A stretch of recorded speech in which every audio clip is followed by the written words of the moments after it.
My name is Alex Krakowski, and here's my checkpoint number 1. Here's my UC ID.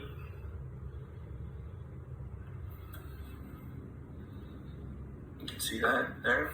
Okay, so for my matrix A, my last 4 digits of my UC ID number are 0770, which would be my M1, M2, M3, and M4 values.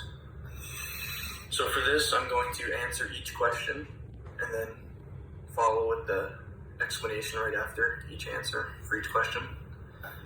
So for number 1, how many solutions does AX equal B have? And the answer is that AX equals B has infinitely many solutions. So where and how many pivot positions there are in the matrix tells us whether the system has no solution, 1 solution, or infinitely many solutions.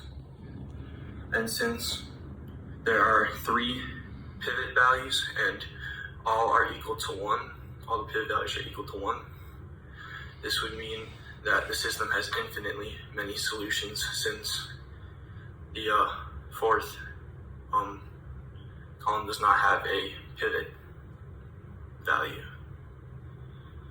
And row reduction helps us with this, because in order to find where and how many pivot positions there are, you have to, matrix A or any matrix has to be in reduced row form. So for question 2, is B in the span of the columns of A? The answer is that B is in the span of the columns of A. The definition of a span of a matrix is all of the linear combinations of that matrix.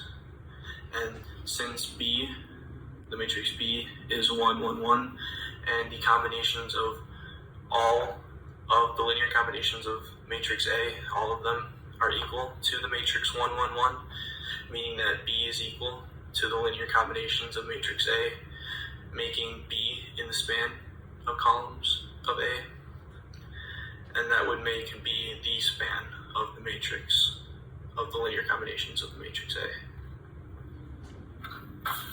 So for question 3, are the columns of A linearly independent? So first, the definition of linear independence is when you have a set of vectors and the vector equation has only the trivial solution, which means that all values are equal to 0. And when it's linearly dependent, that is when the vector equation has at least 1 value equal not to 0, not equal to 0.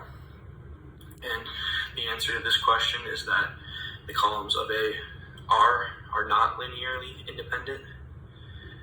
And again, the knowing of how many and where the pivots in the matrix of A is important here, because since only 3 of the rows of matrix A have a pivot value and the 4th row does not have a pivot value, the columns of A are not linearly independent, showing that one of the values is not equal to 0. And row reduction again is helpful here to be able to find where and how many pivot positions there are in the matrix of A. So finally, the question 4, suppose A is the standard matrix of the linear transformation of T. Is T onto? And the answer to this is that T is not onto. And for T to be onto, you'd have the span of the columns of A would have to be equal to R to the M. And this happens when A has a pivot position in every row. And since matrix A does not have a pivot position in row 4, that shows that T is not onto. Again, the importance of the pivot values and where they are in the matrix is very important here, and same with row reduction to be able to find those pivot values. And matrices can just be described by many different linear transformations, including rotations, reflections, dilations, and various other transformations. But however, not every linear transformation can be described by that matrix, showing the connection between the properties of a linear transformation and properties of that matrix. Okay, thank you, and that is all.